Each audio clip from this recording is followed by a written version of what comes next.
예배에 오신 모든 여러분들을 환영합니다.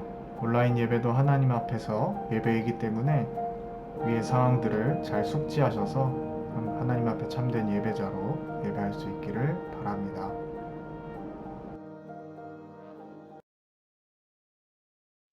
지금부터 오순절 후 17번째 주일 예배 하나님 앞에 올려드리도록 하겠습니다.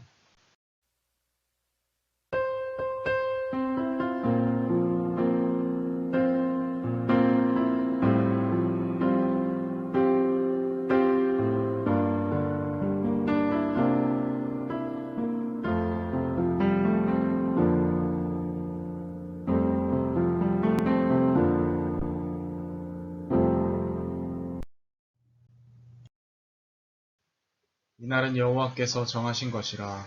이날에 우리가 즐거워하고 기뻐하리로다. 여호와여 구하옵나니 이제 구원하소서. 여호와여 우리가 구하옵나니 이제 형통하게 하소서. 은혜로우신 하나님 아버지, 저희들에게 일터를 주시고 부지런히 씨를 뿌리게 하시며 수고와 땀을 아끼지 않고 여기까지 인도하심에 감사를 드립니다. 무더운 여름을 지나 이제는 우리가 애쓰며 가꾸었던 모든 일들이 결실이 되어가는 계절이 되었습니다. 봄과 여름이 지나는 동안 최선을 다하여 살게 하시다가 오늘 이렇게 주일을 맞이하여 예배의 자리로 불러주시니 감사합니다. 세상의 모든 땀과 눈물과 수고를 내려놓고 이 시간 오직 주님만을 바라보며 평안 중에 예배하게 하옵소서. 예수님의 이름으로 기원하옵나이다. 아멘. 성시교도 함께 하도록 하겠습니다. 복 있는 사람은 악인들의 꾀를 따르지 아니하며 죄인들의 길에 서지 아니하며 오만한 자들의 자리에 앉지 아니하고 오직 여호와의 율법을 즐거워하여 그의 율법을 주야로 묵상하는도다. 그는 시냇가에 심은 나무가 철을 따라 열매를 맺으며 그 잎사귀가 마르지 아니함 같으니 그가 하는 모든 일이 다 형통하리로다. 악인들은 그렇지 아니하며 오직 바람에 나는 겨와 같도다. 그러므로 악인들은 심판을 견디지 못하며 죄인들이 의인들의 모임에 들지 못하리로다. 무릇 의인들의 길은 여호와께서 인정하시나 악인들의 길은 망하리로다. 아멘. 한 주간을 돌아보며 공동으로 기도하는 시간입니다. 함께 스크린을 보시며 낭독하신 이후에 개인적인 참회의 시간 갖도록 하겠습니다. 거룩하신 하나님, 주님께서는 저희들의 마음 중심을 꿰뚫어 보시는 분이심을 고백합니다. 이 시간 저희들이 주님 앞에 예배할 때에 하나님과 저희들 사이를 가로막고 있는 죄악이 존재할까 두렵습니다. 이 시간 그간의 삶을 돌아보며 모든 죄를 고백하오니 용서해 주옵소서. 육신의 안일함과 나태함에 사로잡혀 말씀을 읽고 기도하는 생활을 멀리했습니다. 우리를 부르시는 목자의 음성을 외면하고 세상 즐거움을 찾아 방탕하며 살았습니다. 환경과 내 자신의 무능을 핑계 삼아서 주님께서 맡겨주신 사명에 대해서는 외면하려 하였습니다. 주님께 충성하는 것이 가장 보람있고 복된 길임을 잊고 살았습니다. 하나님과 저희들 사이를 가로막고 있는 이 모든 안일한 행동과 강팍한 마음을 제거해 주옵소서. 예수님의 이름으로 이 고백의 기도를 드립니다. 아멘.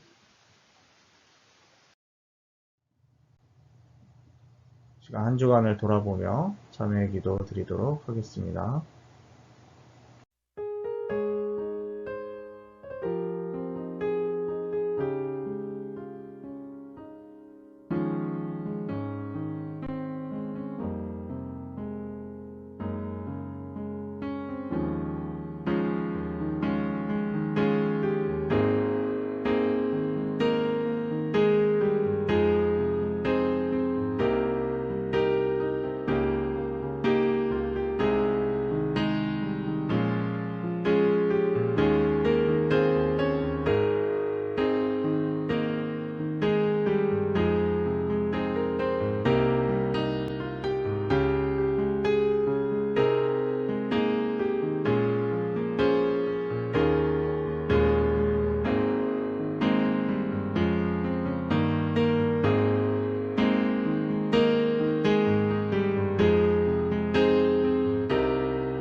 진심으로 하나님 앞에 우리의 죄를 뉘우치고 또 용서를 구하는 자에게 주시는 하나님의 용서의 말씀이 있습니다.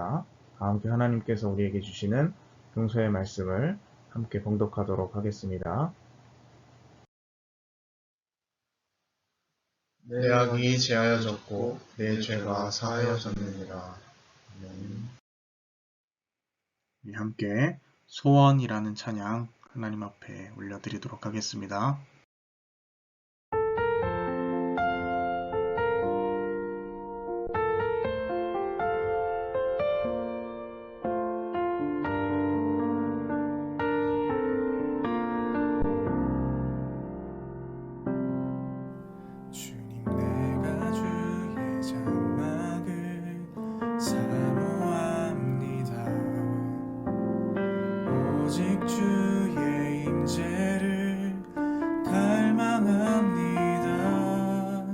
주의 집에서의 하루가 다른 곳의 첫날보다 좋으니 주 사랑 안에 머물러 사랑 노래합니다.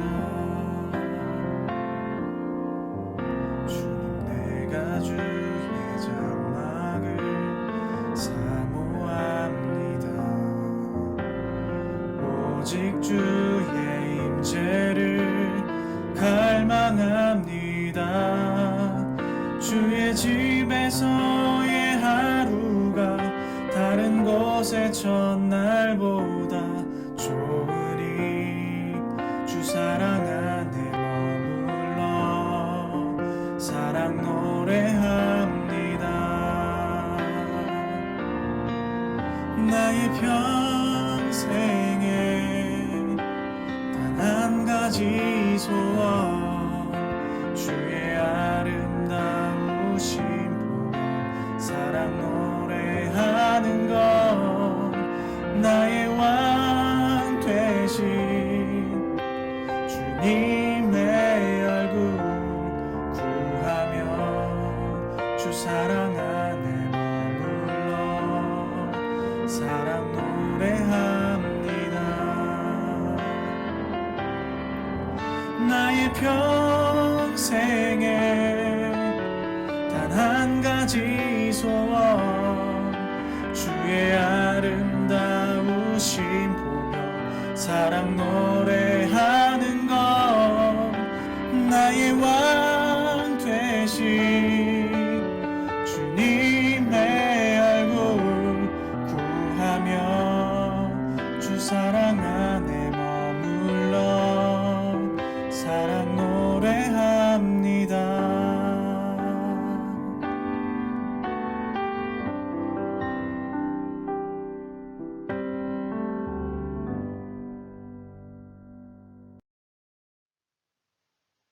오늘 하나님께서 우리에게 주신 말씀은 마가복음 9장 30절에서부터 37절까지의 말씀입니다. 마가복음 9장 30절에서부터 37절까지의 말씀입니다. 한 절씩 보도록 하겠습니다. 그곳을 떠나 갈릴리 가운데로 지날새 예수께서 아무에게도 알리고자 아니하시니 이는 제자들을 가르치시며 또 인자가 사람들의 손에 넘겨져 죽임을 당하고 죽은 지 3일 만에 살아나리라는 것을 말씀하셨기 때문이다. 그러나 제자들은 이 말씀을 깨닫지 못하고 묻기도 두려워하더라. 가버나움에 이르러 집에 계실새 제자들에게 물으시되 너희가 길에서 서로 토론한 것이 무엇이냐 하시되 그들이 잠잠하니 이는 길에서 서로 누가 크냐 하고 쟁론하였습니다. 예수께서 앉으사 12 제자를 불러서 이르시되 누구든지 첫째가 되고자 하면 뭇 사람의 끝이 되며 뭇 사람을 섬기는 자가 되어야 하리라 하시고 어린아이 하나를 데려다가 그들 가운데 세우시고 안으시며 제자들에게 이르시되 되겠습니다. 누구든지 내 이름으로 이런 어린아이 하나를 영접하면 곧 나를 영접하며 누구든지 나를 영접하면 나를 영접함이 아니요 나를 보내신 이를 영접함이니라. 아멘. 교회란 무엇인가? 라는 제목으로 함께 말씀 나누도록 하겠습니다.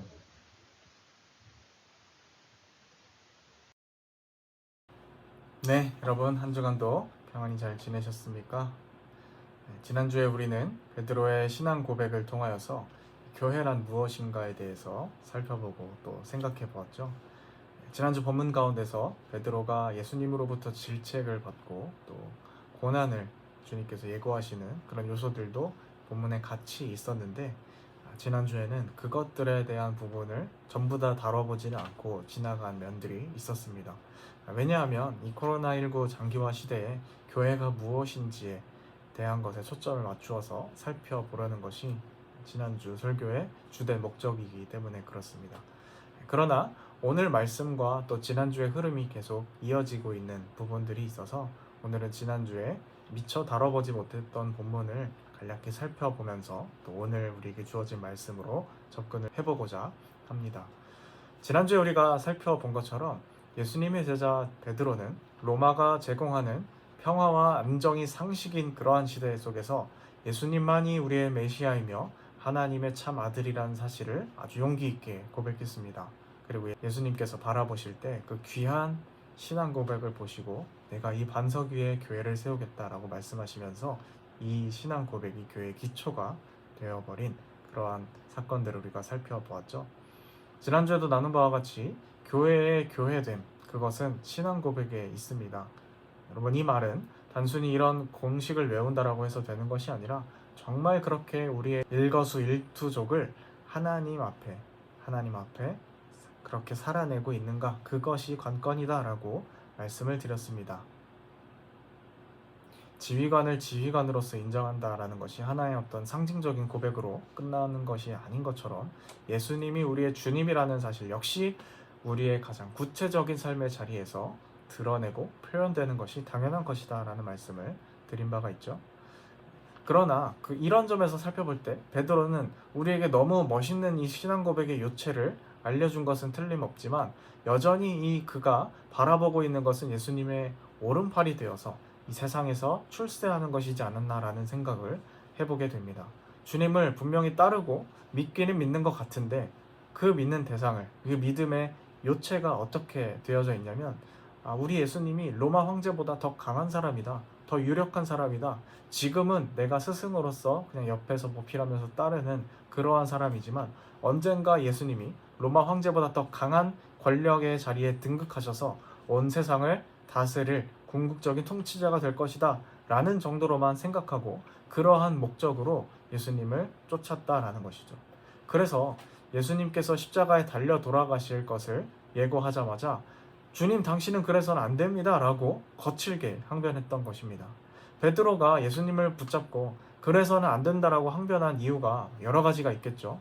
스승의 어떤 안위가 걱정되어서일 수도 있겠지만 정말로 그 내면의 주요한 이유는요, 자기 자신의 처지 때문이라는 거예요. 왜냐하면 베드로는 예수님의 강력한 연줄을 붙잡아서 큰 자가 되어야 하기 때문에 예수님의 우편에 혹은 좌편에서 정말 떵떵거리면서 살고 싶은 그런 마음이 마음 한켠에 분명히 있었다라는 것이죠. 그 마음이 바로 오늘 말씀 가운데 명확하게 드러나고 있는 것입니다. 오늘 말씀 가운데 제자들은 길에서 서로 누가 크냐 쟁론을 벌였다, 논쟁했다라고 기록하고 있습니다. 단순히 내가 더 세다, 내가 더 크다 식의 논의를 한 것이 아니죠. 이것은 새로운 황제 예수가 로마 제국을 접수하면 내가 가장 큰 공을 세웠고 내가 스승의 옆에서 가장 활약을 많이 했기 때문에 그 공을 가장 많이 내가 차지해야 한다라는 식의 그러한 싸움인 것입니다. 자존심 대결이 아니고 자기 몫을 더 차지하기 위한 그런 정치적인 권력적인 암투라는 것이죠. 지난주에 아주 멋진 신앙 고백으로 우리를 놀라게 했던 이 베드로도 예외가 아니었다라는 것이에요. 이러한 태도는 사실 로마 제국이 추구하는 황제 숭배와 전혀 다를 것이 없습니다.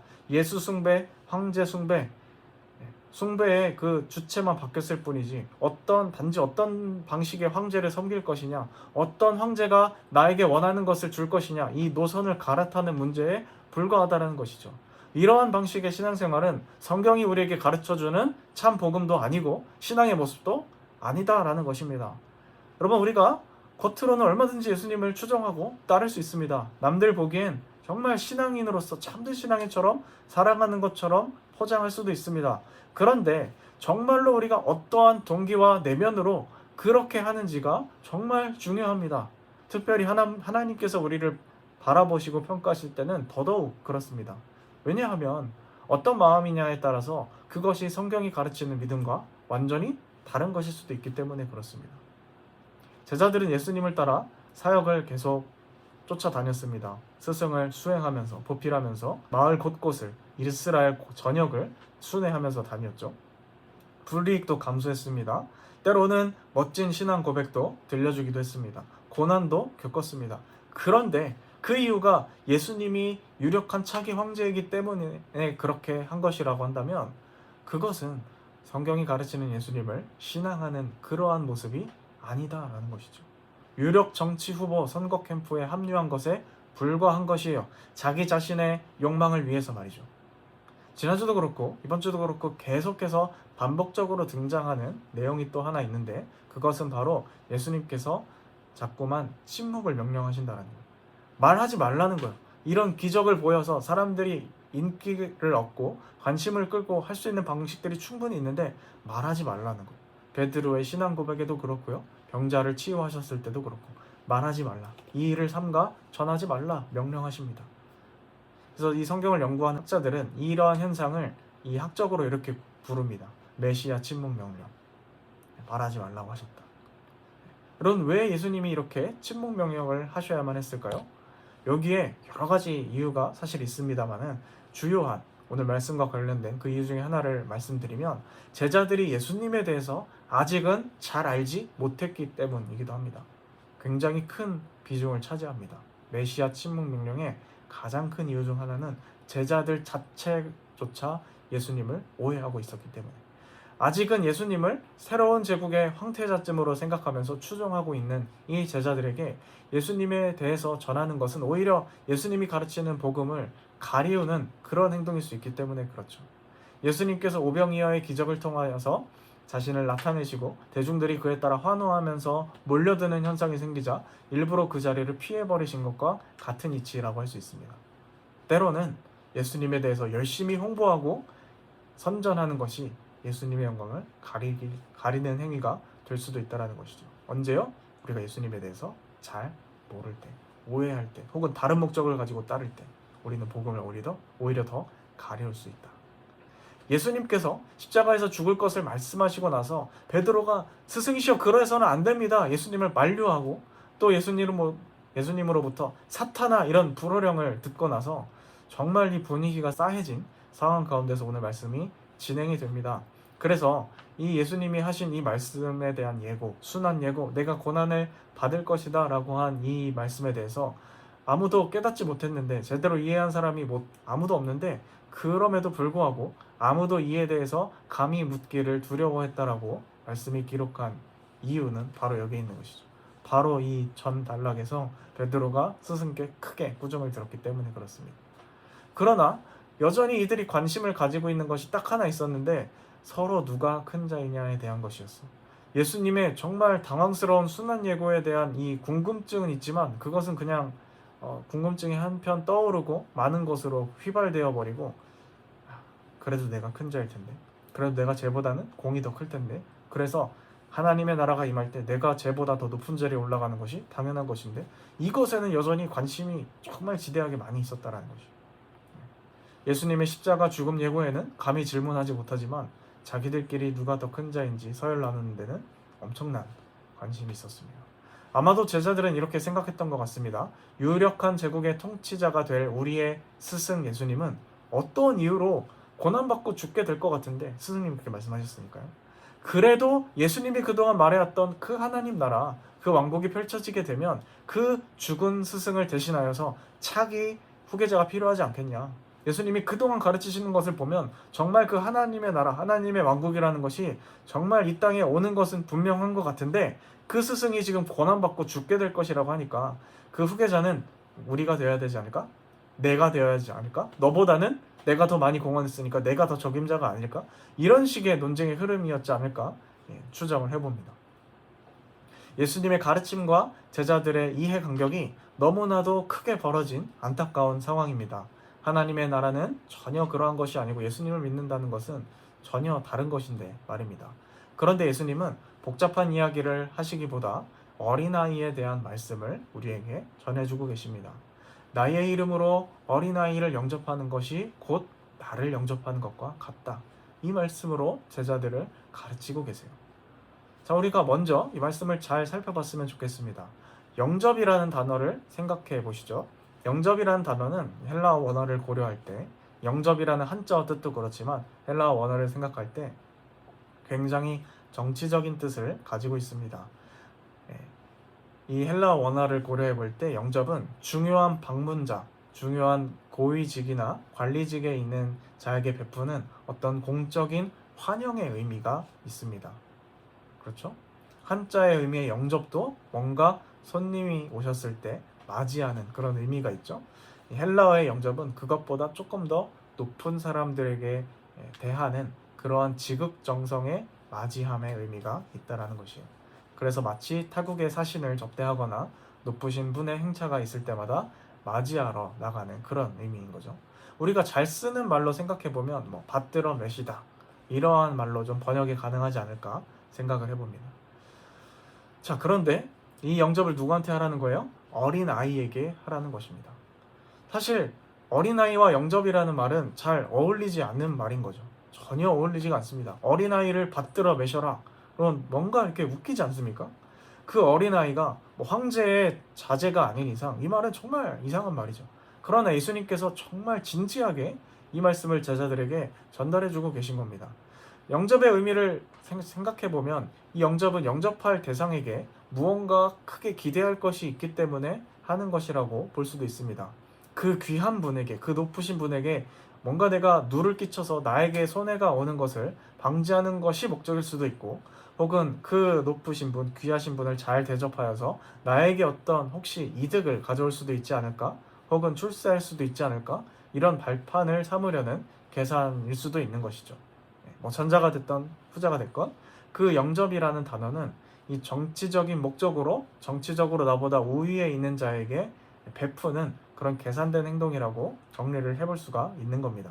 바로 제자들이 스승인 예수님을 바라보면서 추종했던 모습들이 이와 같은 모습이었다라는 것이죠. 예수를 받든다, 스승을 모신다 라고 말하지만 사실은 그 안에 자신의 이해관계를 위한 그러한 행동이었다라는 것입니다. 그러나 여러분, 어린아이에게서 그것을 기대하기는 어렵다라고 할 수 있겠죠. 자, 어린아이를 극진히 대접해서 그 사람이 받을 수 있는 게 무엇이 있을까요? 아무것도 없죠. 굳이 따진다면 아이의 미소 정도 되지 않겠습니까? 드라마를 생각하실 필요가 없어요. 어떤 아이인지 모르고 극진히 대접해줬는데 그 아이의 부모가 유력한 회장이었다라든지 이런 것을 지금 이야기하는 것이 아닙니다. 그냥 그 아이를 영접한다라는 것은 정말로 기대할 것이 하나도 없는 그런 어린 아이를 마치 정말 높은 자리에 있는 고위 관료자처럼 받들어 모시는, 그것이 바로 예수를 모시는, 예수를 믿는 자의 태도라고 주님은 가르치고 계신 거예요. 그래서 이 비유를 통해서 예수님을 따른다는 것이 무엇이냐, 이 의미를 전달해주고 계신 것이죠. 그러니 예수님께서는 오늘 말씀을 통하여서 단순히 제자들이 누가 더 큰지 싸우고 있으니까 야, 이 한심한 놈들아, 싸우지 마라, 내가 너희를 그렇게 가르쳤니? 이런 차원에서 이야기하는 것이 아니라는 것이요. 주님께서는 그들의 믿음이, 그들의 신앙이 근본적으로 잘못되어 있다는 것을 바라보시고, 예수를 믿는다라는 것은 그 예수를 통해 내가 어떤 입신양명과 출세를 얻어낼 것인가를 따지는 것이 아니다라는 것을 명확하게 보여주고 계신 겁니다. 얘들아, 하나님 나라는 그런 것이 아니란다. 나를 통하여서 한 자리 얻어보고 출세하는 그런 것이 아니라 정말 대가 없이 가장 작은 자를 섬기고 사랑하는 것이란다. 그것이 바로 나를 따른다는, 예수를 따른다라는 것의 의미란다. 그리고 그러한 의미로 예수를 따르는 자, 나를 따르는 자는 그냥 나를 따르는 자에서 그치는 것이 아니라 나를 보내시니 하나님을 믿는 사람이 되는 것이란다. 이렇게 말씀하고 계신 것이죠. 그러니 이 말씀은 단순히 싸움을 했던 제자들이 그들만 잘 반성하면서 적용해야 할 그러한 말씀이 아니다라는 것이에요. 우리 모두에게 적용할 수 있는 그러한 말씀이라는 거죠. 사실 너무 씁쓸하게도 많은 자칭 크리스천, 자신의 정체성을 기독교인이라고 하는 사람들이 하나님을 믿는다라고 할 때 무엇을 기대합니까? 나에게 원하는 것을 제대로 가져다 줄 수 있는 가장 세고 강한 신, 유력한 신, 만물을 창조한 참신, 강한 신, 전능자, 그것이죠. 다른 신은 가짜라서 힘이 별로 없고 유력하지 않지만 하나님이 우주 만물을 만드신 유일한 창조주시니까 강한 신이니까 이 강한 신에게 잘 보여야 내가 원하는 것을 제대로 얻어낼 수 있다 라는 마인드로 가장 출세에 맞는 길이라는 거죠. 정확한 길이라는 것이죠. 그러한 마인드로 소위 신앙생활을 하고 있는 분들도 적지 않다라는 것입니다. 여러분, 제국의 황제를 섬기는 그 마인드 그대로를 대상만 바꾸어서 신앙이라고 착각하는 것이죠. 하나님은 그러한 믿음을 기뻐하시는 것이 아닙니다. 하나님이 우리에게 요구하시는 믿음은 그런 게 아니에요. 내가 정말 강한 신이지 다른 신, 다른 가짜 종교보다 나를 믿는 것이 가장 좋은 방법이지, 그래 나를 믿어. 주님이 우리에게 요구하시는 건 이런 신앙이 아니에요. 이스라엘 조상들도 참 많은 방식으로 이러한 방식으로 하나님을 쫓고 믿었습니다. 그러나 그때마다 하나님 뭐라고 말씀하세요? 수많은 예언자들을 보내셔서 우상 숭배를 멈추어라. 너희가 말로 나를 사랑한다고 말하지만 사랑하지 않는구나. 이렇게 말씀하십니다. 종교 행위가 잘못돼서 그런 것이 아니에요. 예배의 정성이 부족해서 그런 것이 아니고 예배의 어떤 열렬함이 부족해서 그런 것도 아닙니다. 열정이 덜해서 찬양을 더 이렇게 기깔나게 부르지 못해서 그런 것이 아닙니다. 많은 사람들이 기독교의 정수를 이해하지 못하고 쉽게 다른 종교와 퉁치거나 섞어서 이야기하곤 합니다. 종교라는 것은 말이지 인간의 욕망이나 불안감을 해소하기 위해서 만든 고안된 고도의 장치, 체계인 거야. 시스템인 거야. 이 말이 맞는 이야기일 수 있지만요. 여러분, 분명한 것은 기독교가 우리에게 가르치는 것은 결이 다릅니다.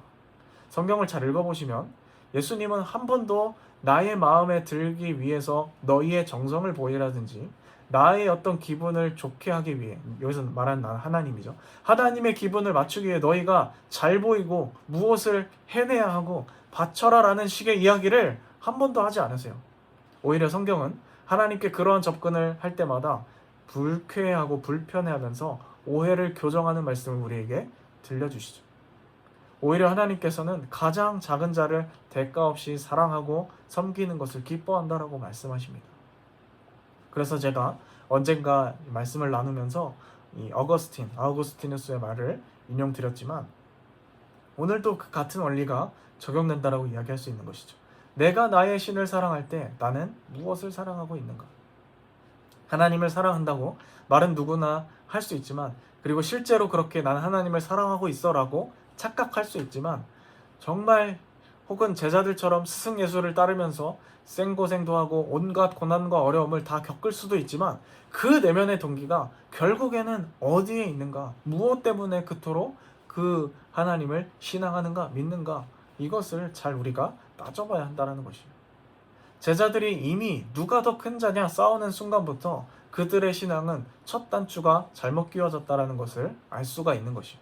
싸워서 잘못한 것이 아닙니다. 복음에 대한, 신앙에 대한 오해 자체, 거기에서부터 이 모든 것이 시작되는 것입니다. 여러분, 주님이 우리를 사랑하신 것도 마찬가지입니다. 우리에게 주님이 무언가를 뽑아먹거나 얻어내기 위해서, 노예가 필요해서 예수님이 자기 자신의 몸을 십자가에서 바치신 것이 아니죠.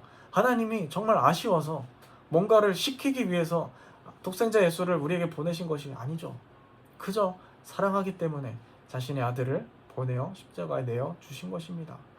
주님께서는 그것을 우리에게 원하시고 계신 거예요. 내가 원하는 것은 나를 위해 막 뭐를 하라는 것이 아니다. 그저 내가 너희에게 베푼 그 사랑을 기억하고 함께 맞닿아 살아가고 있는 모든 이웃들에게 그거를 전하고 베풀면 된다라는 것이에요. 주님께서 원하시는 건 그겁니다. 중요한 것은 무엇이냐면 무조건 약자를 섬기는 어떤 도덕적이고 착한 삶을 살라라는 말로 오늘 말씀을 쉽게 퉁치고 넘어가서도 안 된다라는 것이에요. 여러분, 정말 중요한 것이요, 어린아이를 영접하라라는 말 앞에 정말 중요한 말이 하나 있는데요. 그것은 바로 나의 이름으로 내 이름으로 라는 말이 있다라는 것입니다. 예수님의 이름으로 어린 아이를 영접하는 것, 이 전제 조건, 정말 중요한 전제 조건이 붙어 있다라는 거예요. 이 말은요, 그분의 힘과 능력을 의지할 때만, 예수 그리스도의 이름을 의지할 때만 우리가 이러한 사랑과 섬김을 비로소 실천할 수 있다라는 말이기도 하기 때문입니다. 사랑받지 않은 사람이 사랑할 수가 없기 때문에 우리는 먼저 하나님 안에, 하나님의 사랑 안에 젖어드는 것, 그리고 그에 따라 생기는 그 사랑의 힘으로 이 세상을 그렇게 섬기고 사랑할 수가 있는 것이죠. 분명한 것은 우리가 이 기본적인 사실을 계속해서 붙잡고 쫓지 않으면, 그리고 기억해내려고 애쓰지 않으면 인간의 천성은, 인간의 본성은 금방 섬김의 대상에게서 순식간에 대가를 찾아내려고 한다는 것이에요.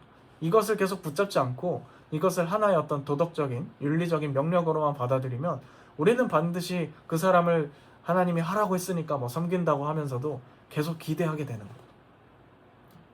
내가 신을 사랑할 때 나는 무엇을 사랑하는가? 여러분, 이 말 앞에 우리가 직면해야 합니다. 나는 과연 나에게 이해관계가 전혀 없는, 잘 보일 필요가 없는 사람을 우리의 삶 속에서 어떻게 대하고 섬기면서 살아가고 있는가? 주님께서 우리에게 묻고 계십니다. 하나님 나라는요, 섬김이 곧 힘이 되는 나라입니다. 힘으로 섬기는 나라가 아니라, 힘으로 통치하는 나라가 아니라, 하나님의 전능함, 하나님의 힘의 요체는 낮아짐, 자기 비하, 십자가에 있다는 것을 기억했으면 좋겠습니다. 내가 권력을 갖기 위하여 섬김의 리더십이 있는 척하는, 겸손한 척하는 그러한 식의 섬김이 아니고 정말로 섬김과 사랑 그 자체가 목적이 되는 것입니다.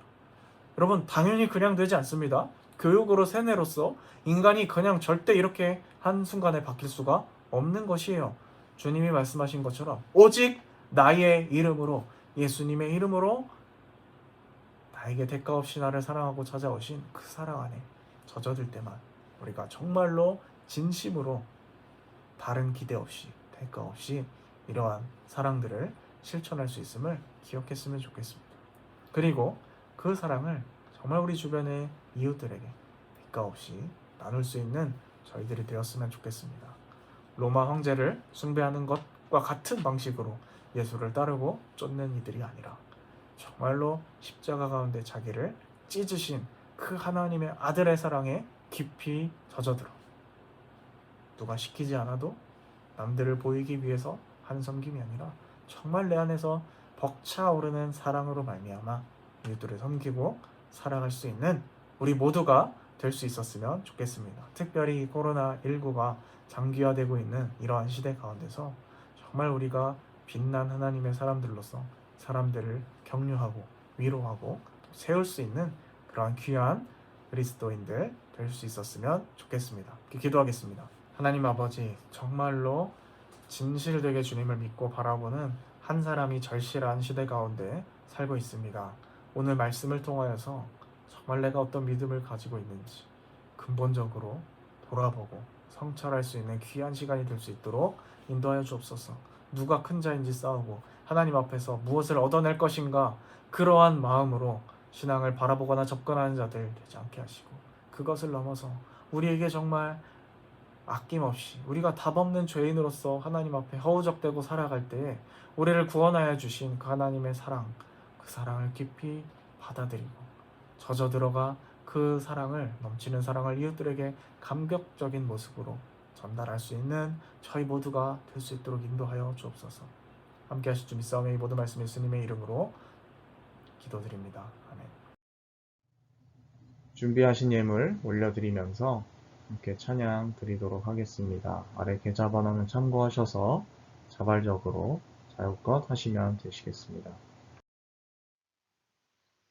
예수로 살리 함께 찬양하시겠습니다.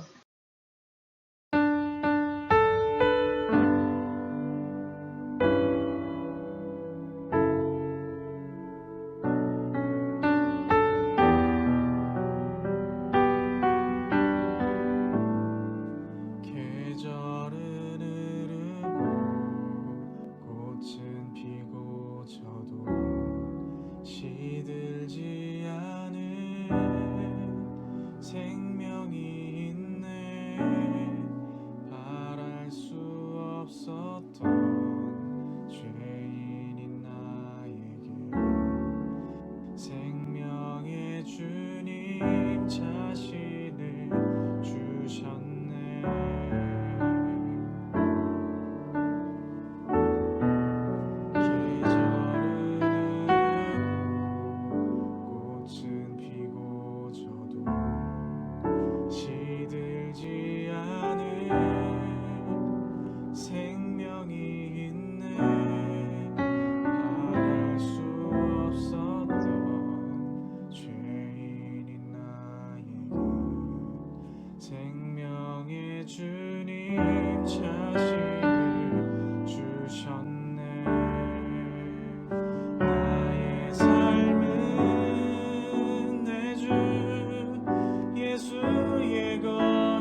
예수로 살리.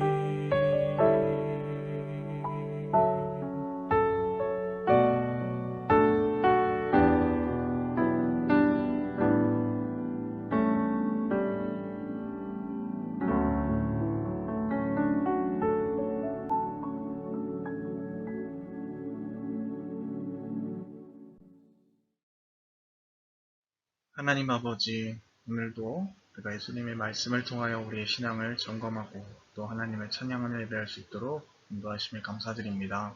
하나님, 진정으로 저희에게 주님께서 우리에게 율법을 주신 진정한 이유, 그 사랑의 실천을 오롯이 하며 하나님 앞에 영광 돌릴 수 있는 저희들이 되게 하여 주옵소서. 남들보다 낫다고 생각하기 전에 나도 똑같은 죄인임을 늘 하나님 앞에 되새기며 주님의 은혜 없이는 하루도 살 수 없습니다.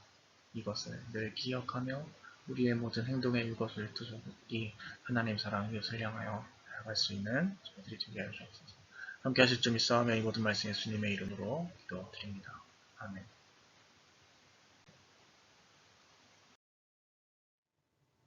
네, 교회 소식 전달 드리도록 하겠습니다. 비대면 예배 연장 안내입니다. 지침에 따라서 9월 한 달간 매년 온라인 예배로 확정이 되었습니다. 계속해서 기도하면서 좋은 날 모으기를 기도했으면 좋겠습니다. 네, 축도로 모든 예배 순서 마치도록 하겠습니다.